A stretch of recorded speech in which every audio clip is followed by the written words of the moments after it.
चलिए जानते हैं देश और दुनिया की सिलेक्टेड काम की और महत्वपूर्ण 50 बड़ी खबरों को सिर्फ 10 मिनट में। पर अभी तक आपने इस वीडियो को लाइक नहीं किया है तो लाइक कर दीजिए। अयोध्या के राम मंदिर में प्राण प्रतिष्ठा से पहले प्रधानमंत्री नरेंद्र मोदी ने की कैबिनेट की बैठक, मंत्रियों को दी सख्त नसीहत। कहा 22 जनवरी को आपको सचेत रहना है, अधिक से अधिक लोगों को प्रभु श्री राम का आशीर्वाद दिलाए। भारत जोड़ो न्याय यात्रा को मणिपुर में अभी नहीं मिली मंजूरी, वेणुगोपाल बोले सरकार इसका राजनीतिकरण न करे, यात्रा का मकसद नफरत खत्म करना है।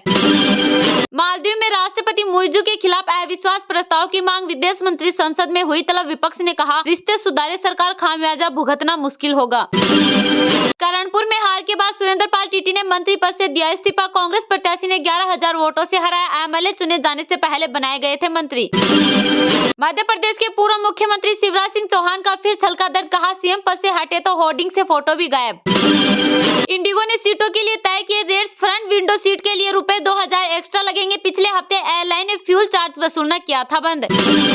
राम मंदिर में सोने के दरवाजे की पहली फोटो आई सामने, 3 दिन में 13 और दरवाजे लगेंगे। 42 दरवाजों पर 100 केजी सोने की परत चढ़ाई जाएगी। मालदीव से जारी विवाद के बीच सरकार ने लिया बड़ा फैसला, लक्षद्वीप में नया एयरपोर्ट बनाने की तैयारी, सैन्य विमानों का भी होगा संचालन।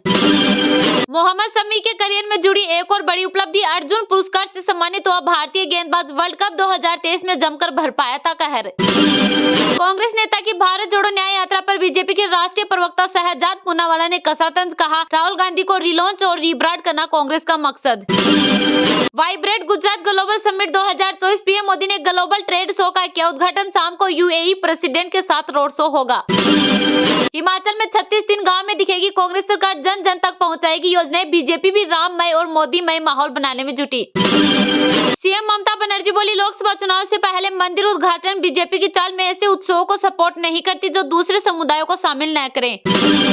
झारखंड की 85 वर्षीय बुजुर्ग सरस्वती देवी बीते 31 साल से मौन है, राम मंदिर के लिए 22 जनवरी को तोड़ेगी व्रत, केंद्रीय मंत्री किशन रेड्डी बोले हर गांव में प्राण प्रतिष्ठा लाइव दिखाएंगे। एमपी, राजस्थान समेत 19 राज्यों में आज कोहरे का अलर्ट, हिमाचल में हुई बर्फबारी, एमपी के 9, पंजाब के 12, हरियाणा के 13 शहरों में बारिश संभव। रामलला की प्राण प्रतिष्ठा के लिए राम भक्त हुए तैयार, अलग अलग तरीकों से श्री राम की सेवा कर रहे टैटू आर्टिस्ट ने फ्री में टैटू बनाकर सेवा की। जी एंटरटेनमेंट ने मर्जर कैंसिल करने की खबर को गलत बताया, कहा हम सोनी के साथ मर्जर के लिए कमिटेड, सक्सेसफुल क्लोजर की दिशा में काम कर रहे हैं।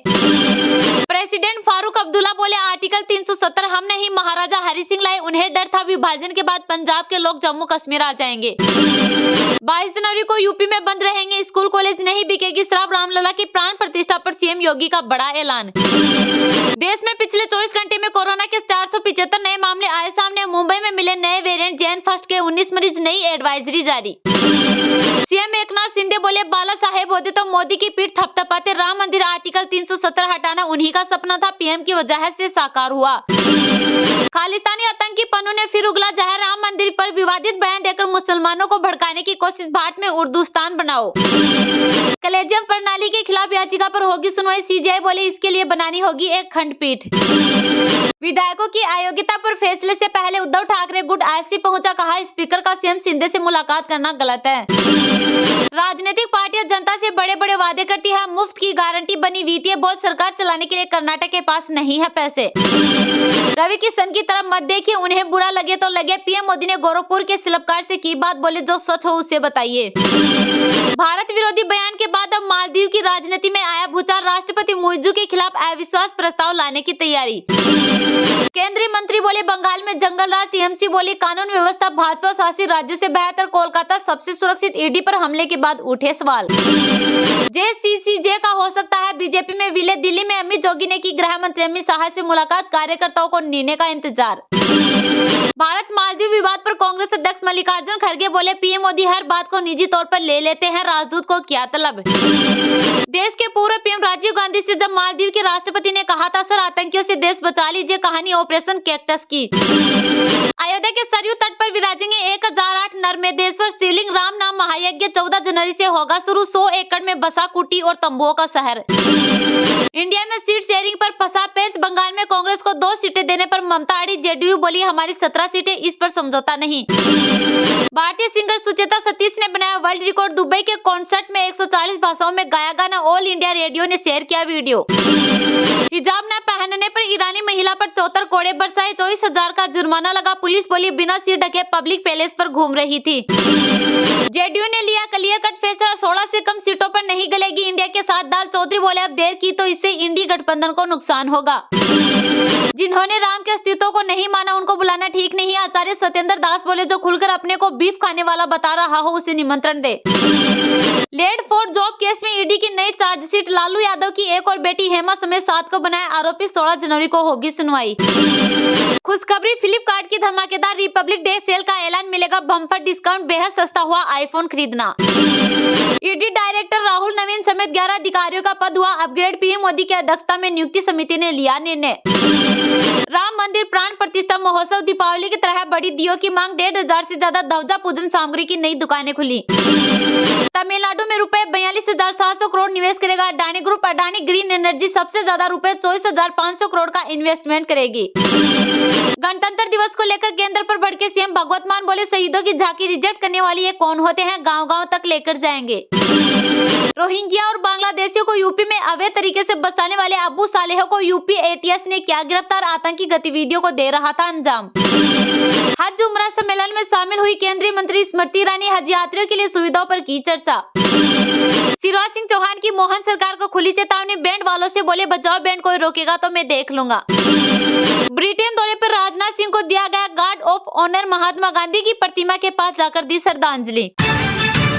अयोध्या के राम मंदिर में प्राण प्रतिष्ठा से पहले प्रधानमंत्री नरेंद्र मोदी ने की कैबिनेट की बैठक। मंत्रियों को दी सख्त नसीहत। कहा 22 जनवरी को आपको सचेत रहना है। अधिक से अधिक लोगों को प्रभु श्री राम का आशीर्वाद दिलाए। अयोध्या में राम मंदिर में रामलला की प्राण प्रतिष्ठा से पहले प्रधानमंत्री नरेंद्र मोदी ने अपने मंत्रियों को बयानबाजी को लेकर सचेत रहने को कहा है। पीएम मोदी ने कैबिनेट बैठक में मंगलवार को मंत्रियों को बयानबाजी से बचने का निर्देश दिया है और कहा कि प्रभु श्री राम के प्राण प्रतिष्ठा कार्यक्रम को लेकर सचेत रहे। उन्होंने स्पष्ट तौर पर कहा कि आस्था दिखाए मगर अग्रेसन नहीं। कैबिनेट बैठक में प्रधानमंत्री नरेंद्र मोदी ने अपने मंत्रियों को निर्देश दिया कि सभी बयानबाजी से सभी बचे और मर्यादा का ख्याल रखें। उन्होंने कहा अपने अपने क्षेत्र में प्राण प्रतिष्ठा के दौरान किसी भी तरह की गड़बड़ी ना हो का ख्याल रखें। अपने इलाके के लोगों को 22 जनवरी के बाद रामलला के दर्शन करवाने लाए। अधिक से अधिक लोगों को प्रभु श्री राम का आशीर्वाद दिलाए। बता दें कि इससे पहले मोदी सरकार की केंद्रीय मंत्रिमंडल ने अयोध्या हवाई अड्डे का नाम महर्षि वाल्मीकि अंतर्राष्ट्रीय हवाई अड्डा अयोध्या धाम करने के प्रस्ताव को शुक्रवार को मंजूरी दे दी थी। इसके अलावा प्रधानमंत्री नरेंद्र मोदी की अध्यक्षता में हुई मंत्रिमंडल की बैठक में हवाई अड्डे को अंतर्राष्ट्रीय हवाई अड्डा घोषित करने का भी निर्णय लिया गया। पीएम मोदी ने 30 दिसंबर को हवाई अड्डा का उद्घाटन किया था। एक आधिकारिक बयान के मुताबिक हवाई अड्डे का महर्षि वाल्मीकि अंतर्राष्ट्रीय हवाई अड्डा अयोध्या धाम नाम महर्षि वाल्मीकि को श्रद्धांजलि देता है जिन्होंने रामायण महाकाव्य की रचना की थी। इस नाम से हवाई अड्डे की पहचान में एक सांस्कृतिक भाव भी जुड़ गया है। कांग्रेस नेता की भारत जोड़ो न्याय यात्रा पर बीजेपी के राष्ट्रीय प्रवक्ता शहजाद पूनावाला ने कसा तंज। कहा राहुल गांधी को रिलॉन्च और रिब्रांड करना कांग्रेस का मकसद। भारतीय जनता पार्टी के राष्ट्रीय प्रवक्ता शहजाद पूनावाला ने कांग्रेस नेता राहुल गांधी की आगामी भारत जोड़ो न्याय यात्रा पर कटाक्ष किया। उन्होंने कहा कि मार्च का एकमात्र मकसद वायनाड सांसद को रिलॉन्च और रिब्रांड करना है। शहजाद पूनावाला ने कहा कि राहुल गांधी की यात्रा कांग्रेस पार्टी को पुनर्स्थापित करने का एक प्रयास है। उन्होंने कहा कि जिस तरह से वे 3 राज्य हार गए हैं, जिस तरह से ममता बनर्जी और अरविंद केजरीवाल को उन पर भरोसा नहीं है और मल्लिकार्जुन खड़गे का नाम प्रस्तावित कर रहे हैं, कांग्रेस धीरे धीरे खुद को INDI गठबंधन से खो रही है। पूनावाला ने कहा कि यह यात्रा निश्चित रूप से राहुल गांधी को फिर से लॉन्च करने और उनकी ब्रांडिंग करने व कांग्रेस पार्टी को फिर से स्थापित करने के लिए है। भाजपा नेता ने आगामी आम चुनाव के लिए पार्टियों के बीच सीट बंटवारे पर आम सहमति तक पहुंचने में विफल रहने के लिए विपक्षी गुट इंडिया पर कटाक्ष करते हुए कहा कि गठबंधन को इसके बजाय भारत जोड़ो यात्रा शुरू करनी चाहिए। पूनावाला ने कहा केसी त्यागी का कहना है कि भारत न्याय यात्रा निकाली जानी चाहिए थी। मेरी राय में भारतीय गठबंधन में मतभेदों को देखते हुए भारत जोड़ो यात्रा समय की मांग है। उन्होंने कहा 2024 के लोकसभा चुनाव नजदीक आते ही भारत का राजनीतिक परिदृश्य एक महत्वपूर्ण बदलाव के दौर से गुजर रहा है। इंडिया संघ स्थापित राष्ट्रीय जनतांत्रिक गठबंधन को चुनौती देने के लिए कमर कस रहा है। ब्लॉक प्रमुख चुनौतियों को हल करने के लिए संघर्ष कर रहा है।